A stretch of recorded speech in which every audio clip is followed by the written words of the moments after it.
Wisdom इन tales में आप सभी का फिर से स्वागत है। चलिए आज की रोमांचक कहानी शुरू करते हैं। आज की कहानी है राजा विक्रमादित्य और प्राचीन नगरी का रहस्य। राजा विक्रमादित्य का नाम वीरता और न्याय का प्रतीक था। उनका भव्य किला घने जंगलों के बीच बसा था, जहां प्रजा शांति और समृद्धि में जीवन व्यतीत कर रही थी। एक दिन एक रहस्यमयी साधु महल के द्वार पर आया। उसकी आंखों में गहरी चमक थी, मानो सदियों का ज्ञान उसमें समाया हो। दरबार में सन्नाटा छा गया जब साधु ने एक शापित नगरी की कथा सुनाई। राजा विक्रमादित्य ने ध्यान से सुना और निर्णय लिया कि वे इस रहस्य को सुलझाएंगे। राजा ने तलवार उठाई, शाही कवच धारण किया और अपने सैनिकों संग घोड़े पर सवार हो गए। सूर्यास्त की किरणें उनके मार्ग को आलोकित कर रही थीं। यात्रा के दौरान उन्हें एक घना रहस्यमयी जंगल पार करना पड़ा। कुहासे से भरी संकरी पगडंडियों पर खतरा हर कदम पर मंडरा रहा था। रात के अंधेरे में हवा में किसी के फुसफुसाने की आवाज आई, रुक जाओ, आगे मत बढ़ो। लेकिन विक्रमादित्य निडर थे।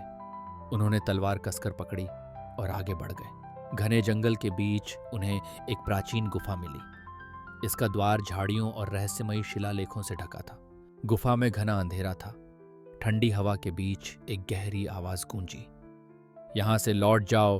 परंतु विक्रमादित्य ने साहसपूर्वक आगे कदम बढ़ाया। कुछ दूरी पर एक विशाल पत्थर का द्वार मिला, जो हल्की रोशनी से चमक रहा था। जैसे ही विक्रमादित्य ने इसे छुआ, द्वार धीरे धीरे खुल गया। द्वार के उस पार एक वीरान नगरी थी। खंडहरों और धूल भरी गलियों से स्पष्ट था कि यह कभी एक समृद्ध नगर रहा होगा। नगर में अजीब सी शांति थी, जो भयावह लग रही थी। हर ओर बस साए ही साए थे, जो उन्हें देख रहे थे। नगर के मध्य स्थित प्राचीन मंदिर में विक्रमादित्य ने प्रवेश किया। तभी एक गहरी हंसी गूंजी, एक काले जादूगर की। विक्रमादित्य और जादूगर आमने सामने थे। जादूगर ने अपने हाथ उठाए और काले जादू की लहरें हवा में लहराने लगी। जादूगर और विक्रमादित्य के बीच भीषण युद्ध छिड़ गया। अंधकार और प्रकाश की ताकतें टकराने लगी। जादूगर ने काले तूफान को बुलाया, जिसने पूरी नगरी को घेर लिया। लेकिन विक्रमादित्य अडिग थे। विक्रमादित्य की तलवार तेज प्रकाश से चमक उठी। उनकी आत्मशक्ति ने अंधकार को चीर दिया।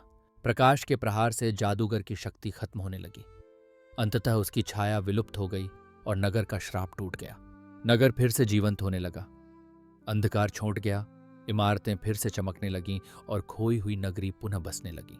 विक्रमादित्य और उनके सैनिक विजयी होकर नगरी से बाहर निकले। उनकी वीरता की गाथा सुनहरी अक्षरों में लिखी जाने वाली थी। वापसी पर महल में उनका भव्य स्वागत हुआ। प्रजा ने खुशी और उल्लास से अपने राजा की जय जयकार की। संपूर्ण राज्य में उत्सव मनाया गया। नगरी की मुक्ति की खुशी में लोग दीप जलाकर नाच गान करने लगे। महल में वही रहस्यमयी साधु फिर आया।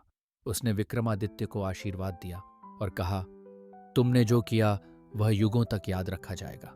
साधु ने बताया कि यह केवल एक परीक्षा थी, जो केवल सच्चे धर्मपरायण राजा ही पार कर सकते थे। इस यात्रा ने विक्रमादित्य को सिखाया कि सच्ची शक्ति बाहरी नहीं, बल्कि आंतरिक साहस और सच्चाई में होती है। विक्रमादित्य ने आदेश दिया कि खोई हुई नगरी को फिर से बसाया जाए। श्राप मुक्त भूमि पर नया जीवन शुरू हुआ। नगरी के लोग विक्रमादित्य को धन्यवाद देने आए। उनके लिए वह सिर्फ एक राजा नहीं, बल्कि एक देवदूत थे। इस गाथा को विद्वानों और कवियों ने ग्रंथों में संजोया, ताकि आने वाली पीढ़ियां इसे याद रख सकें। विदा होने से पहले साधु ने कहा, तुम्हारी यात्रा अभी समाप्त नहीं हुई। भविष्य में और भी परीक्षाएं तुम्हारी प्रतीक्षा कर रही हैं। विक्रमादित्य का शासन न्यायप्रियता और वीरता का उदाहरण बना। उनका नाम हर दिशा में गूंजने लगा।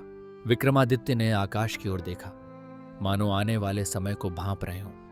यह अंत नहीं, बल्कि एक नई यात्रा की शुरुआत थी।